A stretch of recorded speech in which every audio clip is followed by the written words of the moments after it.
Oh, sarip na. Sir Ruben? Ikaw? Ikaw ang utak ng sindikato? Anong pinagsasabi mo? At anong sinasabi mo ako ang utak ng sindikato? Huwag kang magmaang-maangan. Tinutukan mo ako ng baril. Akala ko kakampi kita. Yun pala, kalaban ka. Kinasam mo ang baril mo. Seryoso ka? Para sabihin ko sa'yo, hindi ako basta-basta kinakasa ng baril ng kung sino-sino lang. Ngayon, ako naman. Sige! Magpatayan kayong mag-ama!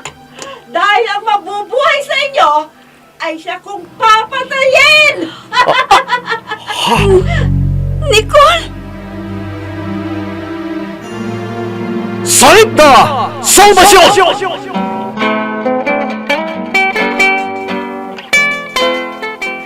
Ang babaeng lumalaban sa masasamang loob na nagasik ng kasamaan, subalit kakampi at takapagtanggol ng mga taong naapi. Salip na! Salvasyon! Matapang at galit sa mga taong lumalabag sa batas at ipinagtatanggol ang katotohanan. Salip na! Salvasyon! Inihahandog sa inyo ng F3 Recording Studio para sa pambansang radyo ng Pilipinas, Bombo Radio Philippines. Salip na! Salvasyon!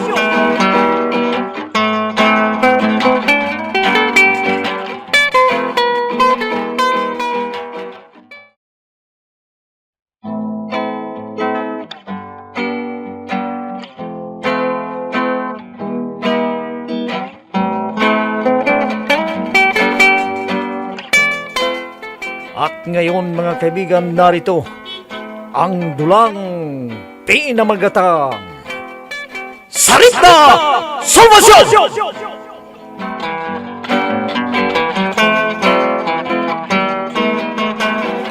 Mag-aalas 2 na ng hapon.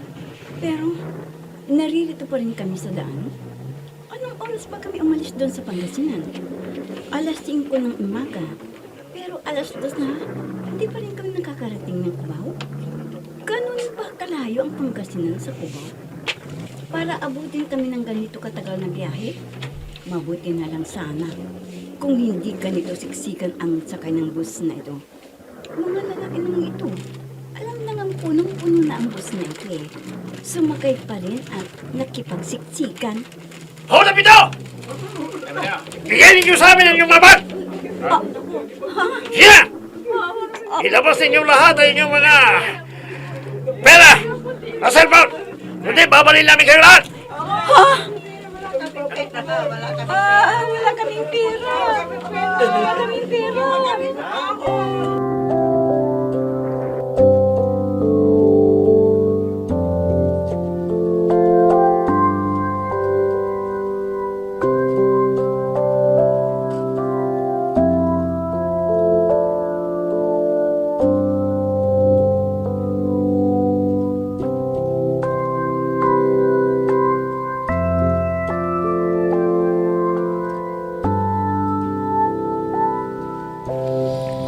Bakit mo naman ginawa yun, Papa?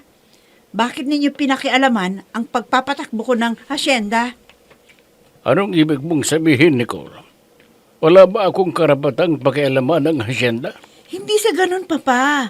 Kaya lang, ano pa ho ang silbi ko bilang manager kung pakikialaman nyo lang ang mga desisyon ko? Hindi naman kita pinapakialaman na. Ibinibigay ko na sa iyo ang lahat ng kapangyarihan para pamahalaan ang hasyenda natin. Hindi ako nakikialam sa mga desisyon mo. Nakialam ka, Papa. Aminin mo na kasi. Teka, hindi kita naiintindihan. Diretsahin mo nga ako. Ano bang pinagpuputog ng butsi mo? Tinanggal ko na nga sa trabaho ang David na yon. Pero, pinabalik mo pa rin. Yun ba? Akala ko kung ano na. Ganito kasi yun, anak. Nakiusap sa akin si David at sinabing hindi na mauulit ang nangyari. Kaya pinagbigyan ko. Ano? Pero hindi ho ba ang patakaran trabaho lamang ang gagawin nila habang nasa trabaho sila? Oo nga. Pero siyempre tao lang, nagkamali. Kaya ko siya binigyan ng isa pang pagkakataon. At isa pa, masisira nga naman ang pag-aaral niya kung mawawalan siya ng trabaho. Ganon? Inuto lamang kayo ng David na yon. Kumagat naman kayo kaagad. Hindi naman sa ganun, iha. Mabuti namang trabahador si David. At isa pa, personal niya yon. Hindi naman siya nasasangkot sa anumang kalokohan ng trabaho. Kaya pinagbigyan na natin. Ngayon lang naman huwag kang mag-alala, iha. Binigyan ko naman siya ng babala na pag naulit pa ang ginawa niya, ay huwag na siyang magpapakita pa sa akin.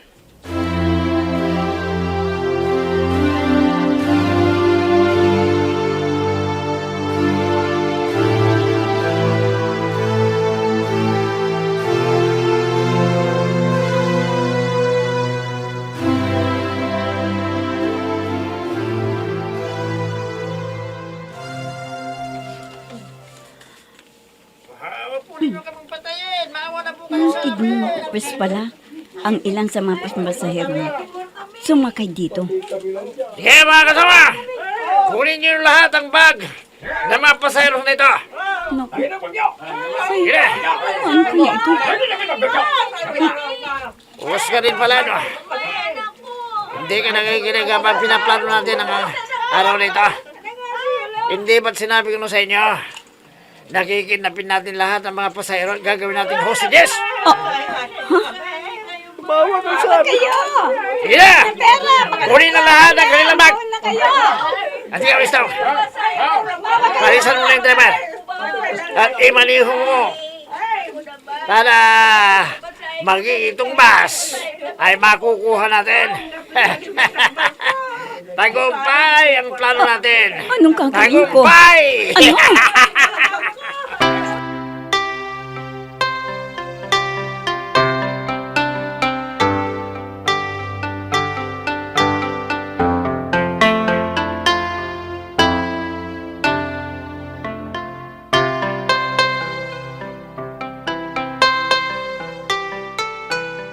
Oh, bakit mo ako tinawagan? Para makipagkita sa'yo dito sa restaurant? Kailan ba tayo kikilos? Kung wala ka ng matibay na rason? Anong ibig mong sabihin? Ito na ang tamang oras para masira natin ang reputasyon ni Saripda. Nang sa ganon, kahit pa maisipan niyang bumalik, ay hindi na siya pababalikin pa ni Don Simon. Teka. Ano bang naisip mong paraan, ha? Makinig ka. At sasabihin ko sa iyo ang paraan na naisip ko. At saka natin pag-uusapan ang mga dapat pa natin gawin para magtagumpay tayo sa ating plano.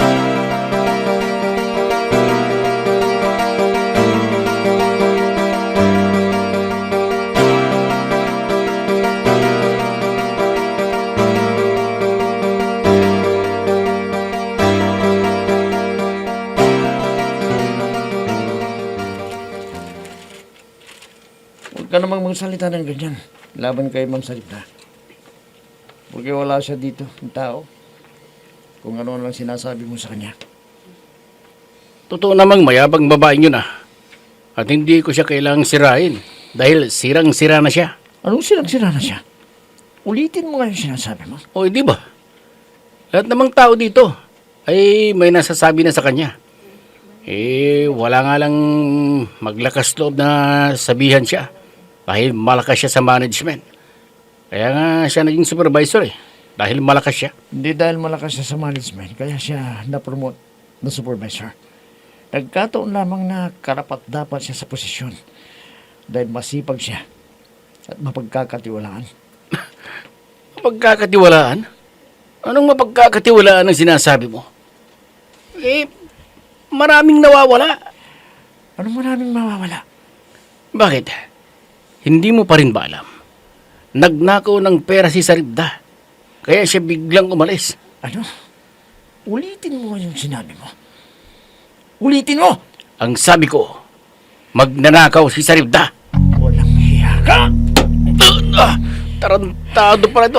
Itong sa'yo. Awatin niyo! Awatin niyo si Natabitan, Max! Awatin niyo!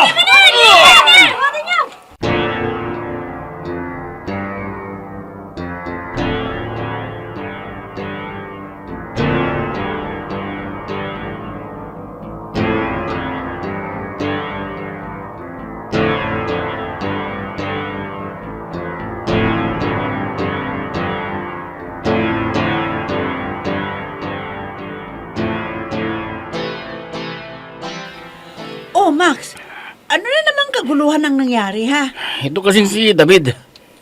Bigla na lamang akong sinapak. Tignan mo nga, Ma'am Nicole, itong mukha ko. May black eye pa ako. David, ikaw na naman? Ano na namang kabalbalan itong ginawa mo, ha? Una, oras ng trabaho, nakikipaghalikan ka. Ngayon na naman, oras na naman ng trabaho, nambubugbog ka. Ipinagtanggol ko lamang si Ma'am Saripda. Ipinagtanggol si Saripda? Eh bakit?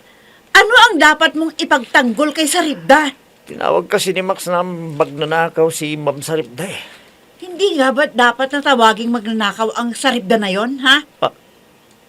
Anong ibig mong sabihin? Nagnakaw ng napakalaking halaga si Saripda. Kaya dapat lamang na tawagin siyang magnanakaw. Hindi totoo yung pinaparatang ninyo kay Ma'am Saripda. At sino ka? Para sabihin mong hindi totoo? Ikaw ba ang may hawak ng pera? Para sabihin ko sa'yo, milyones ang nawawala sa kahan ng hasyenda.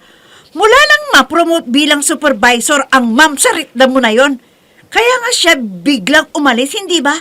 Kasi hawak na niya ang napakalaking halaga. Milyones ang kanyang tinangay. Kaya dapat lamang na tawaging magnanakaw ang Ma'am Saripda mo.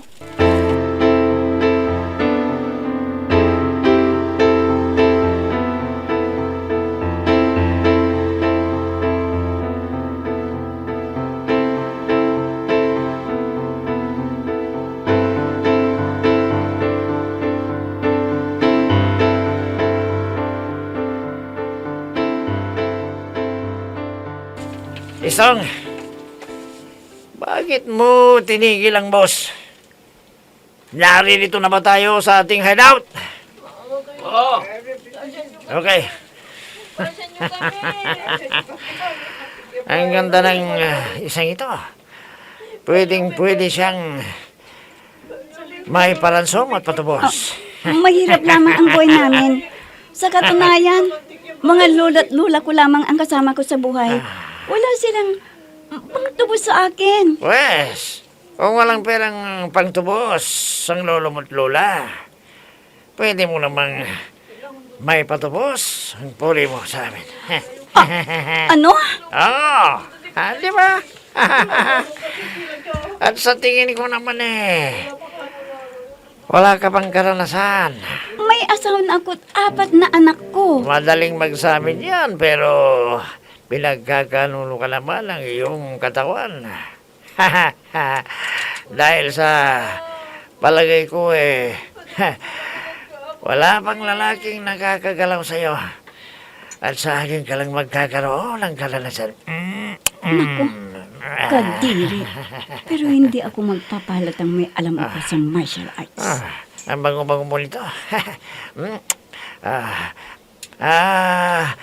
Mamaya ka na. Kapag nakarating na tayo doon, ha? Gusto ko kasi, dalawa lang tayo. At gusto ko, malambot na kama para mas masarap. Bango-bango talaga. Song, sabihin mo sa mga kasama mo, dalhin lahat ng mga pasahero ito sa loob ng ating hideout. At saka ka kumontak sa media. At sabihin mo na hawak natin ang kulang-kulang na 40 pasahero. Kailangang sumang-ayon ang nasa kinauukulan na ibigay sa atin ang hinihiling natin na pera para tubusin ang mga ito. Dahil kung hindi, isa-isa nating papatayin ang mga ito.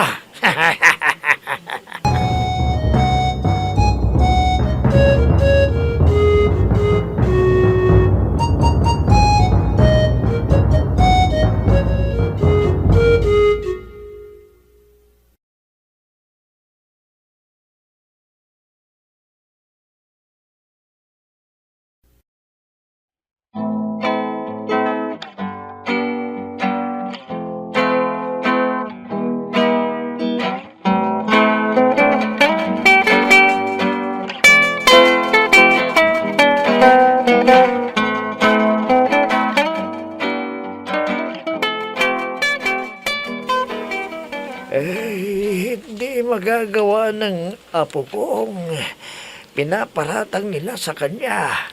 Hindi. Nako, hindi namin pinalaki si Saripda para magnakaw. Ako man ay hindi naniniwala sa pinaparatang ni Nicole sa kanya. Pero maliwanag ang nakita ko sa ledger. Magkasunod-sunod na malalaking halaga. Ano? Dahil lamang ba sa may nawawalang pera sa finance department, ang apo ko na ang kumuha? Ganun ba? Sinasabi pa kaya umalis siya dahil hawak na niya yung malaking pera. Imposible ang sinasabi nila, David. Dahil nakatunghay ako habang isinisilid ni Saripda ang kanyang mga gamit sa kanyang bag at wala akong nakitang malaking halaga. Kung may pera man siya, yun ay dahil dun sa sahod niya.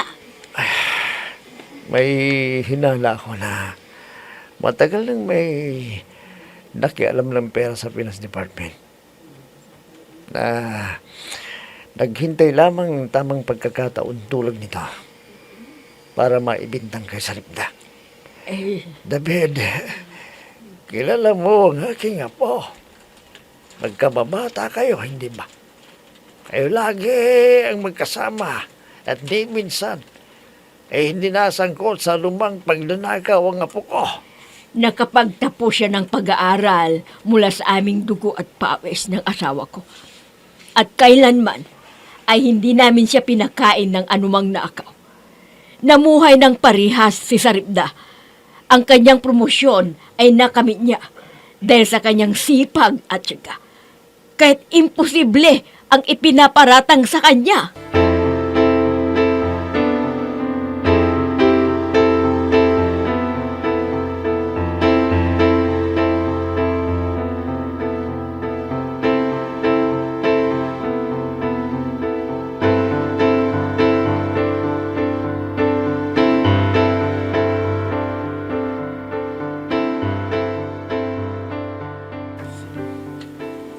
Hindi totoo ang sinasabi mo, Nicole. Ano hindi totoo? Tignan nga ninyo kung magkano nawawalang pera. Tignan ninyo. Hindi magagawa ni Saripda ang ipinaparatang mo sa kanya. Kung hindi si Saripda ang kumuha ng halagang ito, sino kung ganon ang kumuha? Kilala ko si Saripda, Nicole. Mabuti siyang tao. Maganda ang pagpapalaki sa kanya ng kanyang lolo't lola. Yan ang hirap sa inyo, papay. Pagdating kay Saripda, ang lambot ng puso ninyo. Ayan na nga't ang linaw-linaw ng malaking halaga ang perang nawawala sa hasyenda. Tingnan nga ninyo itong ledger kung saan nakasulat ang lahat ng financial activities ng hasyenda. Tingnan nyo! Patingin nga. Napakalaking pera ang nawawala. Milyon. Paano nawala ang milyones na yan? Yan na nga ho ang sinasabi ko sa inyo eh. Ayaw nyo kasi akong paniwalaan. Kinuha lamang ni Salvacion ang tiwala ninyo at nang mailagay ninyo siya sa posisyon kung saan makaka-access siya, yan! Nagtiwala kayo! Kaya yan ang nangyari tuloy.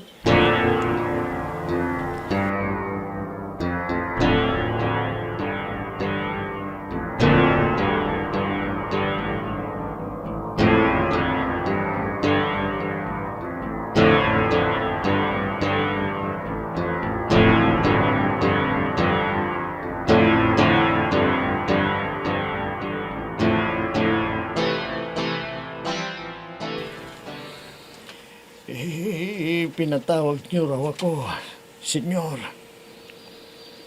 Ako man ay nasaktan at nalungkot. Pero maliwanag sa ledger na ito ang ginawa ng iyong apo. Ano, senyor? Na nagnakaw siya ng napakalaking halaga. Nalulungkot ako, senyor, at nasasaktan, hindi dahil sa pag-aakusa ng mga tao sa apo ko, kundi dahil sa paniniwala mo na nagnakaw nga ang aking apo. Higit kanino man ay ikaw ang higit na nakakikilala sa aking apo. Sanggol pa lamang siya noon ay naririto na siya. Dito siya lumaki. Nakasama mo siya araw at gabi. Mas kilala mo ang aking apo kaysa lahat ng mga taong nag-aakusa sa kanya. Pero ano itong ginagawa mo? Isa ka rin pala na nag-aakusa sa apo ko dahil tumira siya sa malaking bahay ng halos 20 taon. Yun nga ang masakit dun eh. Pinatira ko siya sa bahay ko.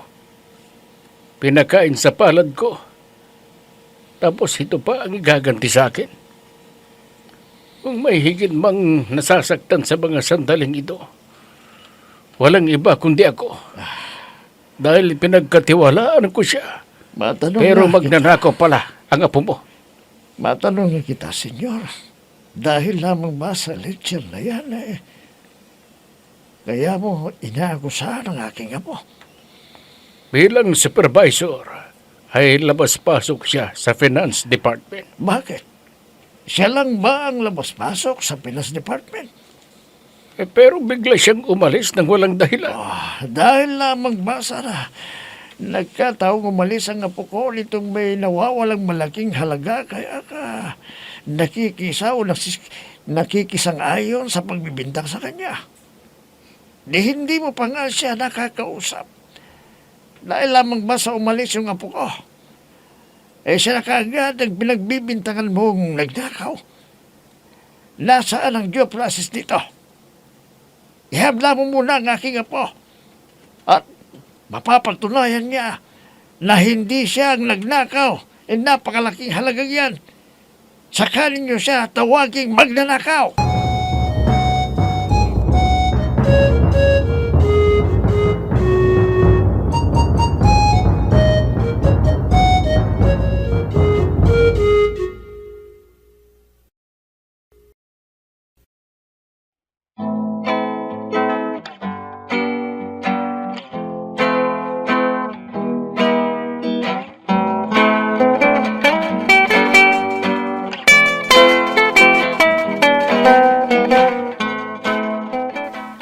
Hanggang kailan kaya ang pagtatalo ni Don Simon at ang lolo ni Sarita?